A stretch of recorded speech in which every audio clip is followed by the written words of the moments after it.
Hey everyone, and it's great to see you all again. I'm Nini FC, this is Blue Lines TV, and welcome to another news daily video. Now yes, I do have some more information surrounding Callum Hudson Odoi and the current contract situation. Of course, I'm going to be talking about Mason Mount signing a new 5-year deal, and to end things, I'm going to be talking about Bakayoko and his imminent move to Paris Saint-Germain.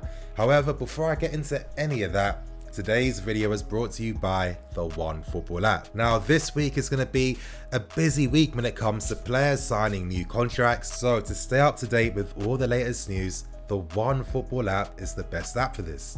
If you guys want this, it will be in the link in the description below. Without wasting any more time, getting straight into the Callum Hudson Odoi news. Now, I'm going to be telling you guys some of the terms that have been discussed between Callum, his camp, and Marina. The current certainties that the Hudson Odoi camp want is a nice loyalty bonus, a signing on fee, and of course the number 10 shirt. Now, there are some hesitancies when it comes from the club, and for me, it can't be from offering the number 10 shirt because they've already said that they'd like to do that. I'm assuming that it's going to come due to, price differences when it comes to the loyalty bonus and the signing on fee. I have been told as well that Frank Lampard, Super Frank, is going to hold the metaphorical key when it comes to getting this deal sealed. And as I told you guys last night, they need to have a face-to-face conversation. And in my opinion, I do feel as if the meeting will go well.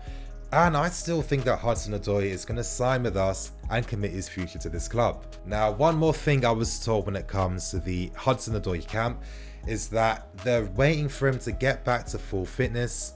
And it's reported that Callum should be returning back in September, which isn't too far away now. And that's actually great news to hear. However, I can't really explain why it makes a difference whether Callum's fully fit or not.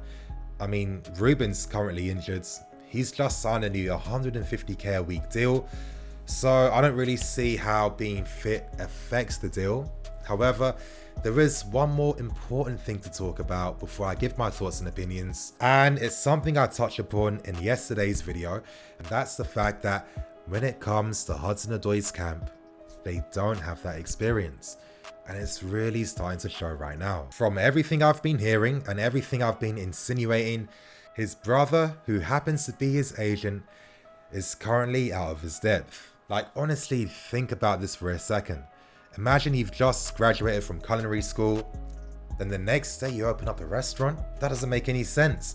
And what Bradley's effectively done is that he's just got his agent qualifications and immediately he's already negotiating with Marina. And Marina can be very cutthroat.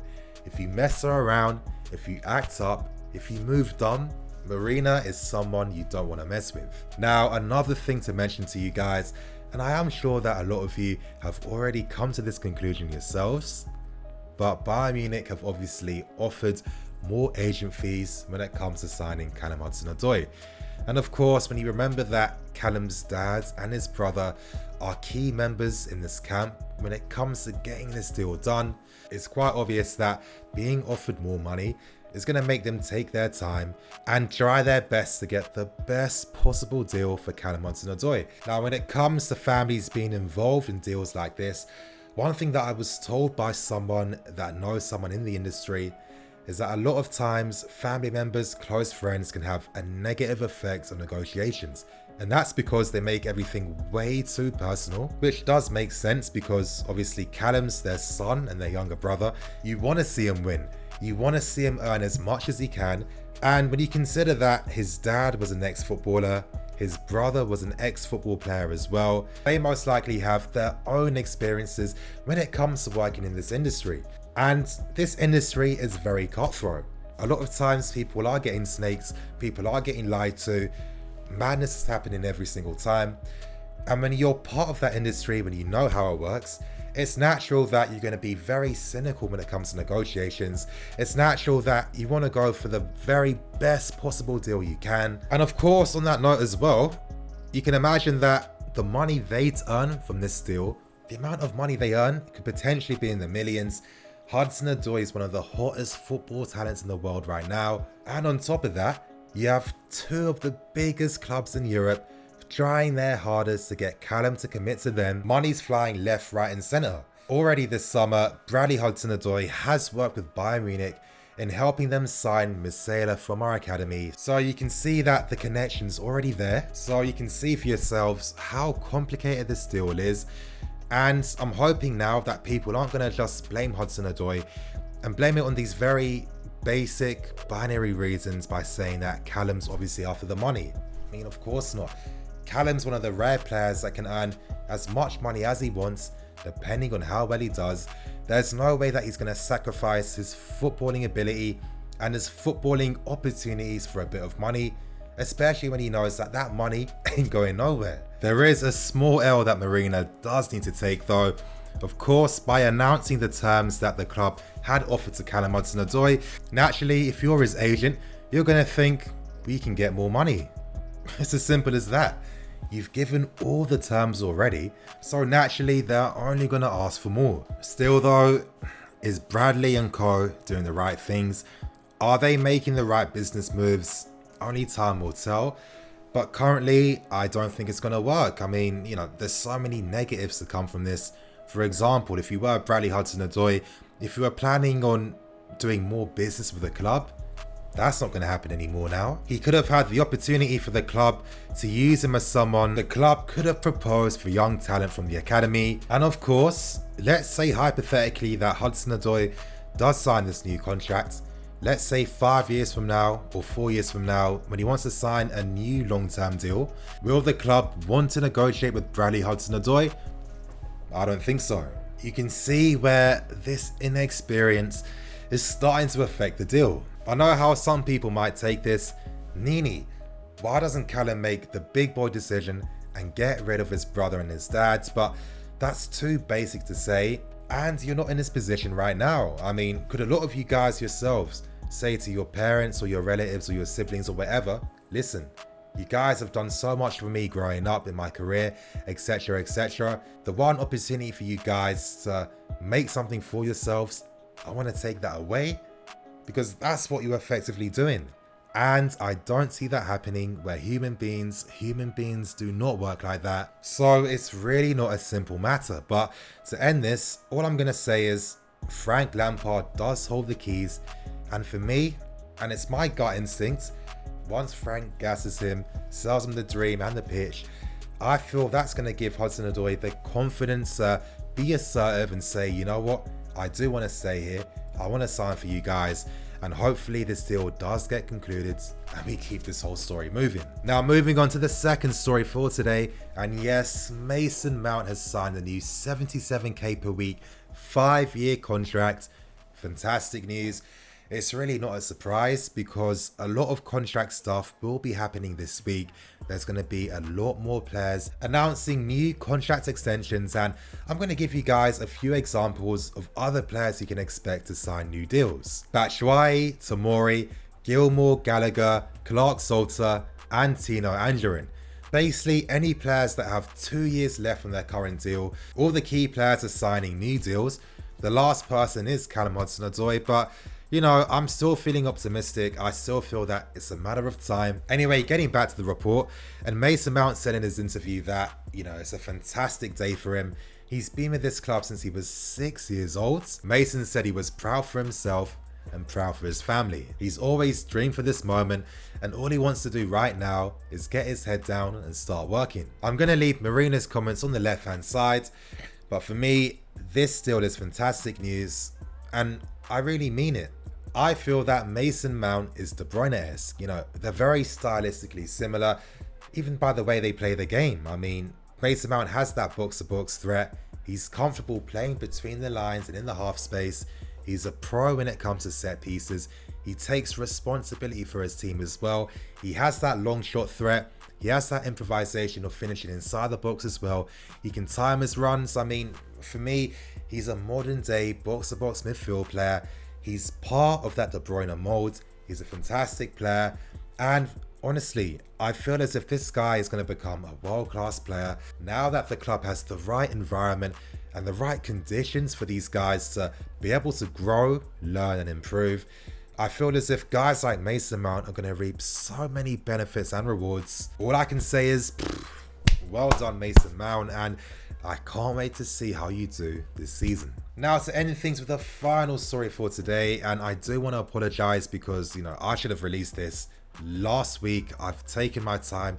I've been busy, I do apologize, but it's looking like Bakayoko will be completing his move to Paris Saint-Germain later this week. Now, RMC Sport did report this story a few days ago.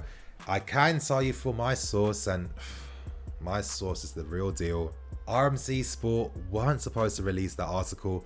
They did lie to Abdu, who's Bakayoko's agent. But of course, there are some things that I can confirm as being facts. Now, yes, Bakayoko, and I'm sure you guys already know this, but he did hold talks with Man United and Paris Saint-Germain. But so far, Paris Saint-Germain are leading the race. And they're leading the race because Paris Saint-Germain sporting director Leonardo was able to persuade Tuchel to accept Bakayoko on loan, even though Tuchel really wasn't too much of a fan of the player. Regardless though, Bakayoko will be signing there on loan with the option to buy at 40 million. Now, the club do want Paris Saint-Germain to have an automatic clause in the contract, so once the season's over, we can finally get rid of him and make that money on him. But of course, Paris Saint-Germain aren't stupid. They've seen that Bakayoko's form has been a bit iffy, so there's no way that any club is going to agree to a deal like that. So let's pray that Bakayoko finds his form back in Ligue 1 and he makes something happen. Anyway, I can tell you guys too that Bakayoko has already informed his teammates that he is moving, and I feel as if one of the reasons as to why his pre-season wasn't amazing was the fact that because he knows he's going to Paris Saint-Germain, the last thing you want to do is get any potential injuries that's going to mess up this deal and ruin your chances of playing for a big team. So you know what, it's okay, it's pre-season, it's purely about fitness anyway, so I understand it. I do have more information though. Roma made a strong bid to try and sign Bakayoko, but for them to get that move completed, they'd have to sell Nzonzi first, and on top of that, Bakayoko really isn't interested in going back to Italy, and the guy faced a lot of racist abuse there. That's the last thing he wants, and Italy really has left a sour taste in his mouth. Frank Lampard has given his backing for this deal. Lampard has already spoken to Bakayoko and he's told him that he isn't in his plans. And one of the main reasons as to why Lampard just doesn't want Bakayoko is the fact that he moves the ball too slowly. And already in Lampard's press conferences and his interview, he stressed the importance of moving the ball quickly in midfield. I'm going to give my brief thoughts and opinions, and the first thing I want to say is, do I think Bakayoko's an awful player? I don't think so, but it's something I'm always saying time and time again. Football's a team game where you want to have 11 players complementing each other's strengths and weaknesses. Now, when you consider the style of football we'll be playing under Frank Lampard, Bakayoko doesn't complement that, and that's okay. And it's quite funny for me too. During the 17-18 season, nearly every player we've signed has struggled. Most of these guys aren't here anymore, and it's testament to the fact that, and it's testament to just how poor our scouting was when it came to signing players. And of course, the club strategy back then as well. I mean, we really backed Conte way too much. And when you're signing players that are going to suit his 3-5-2 and 3-4-3, something needs to tell you, okay, if Conte does keep it moving, if we do bring in a new manager, are these players going to complement them? And as we've learned, no, they haven't. Bakayoko has always been a defensive midfield player or a ball-winning midfield player. Yeah, I know that people have gassed it because, every now and then he can carry the ball when the spaces are made available.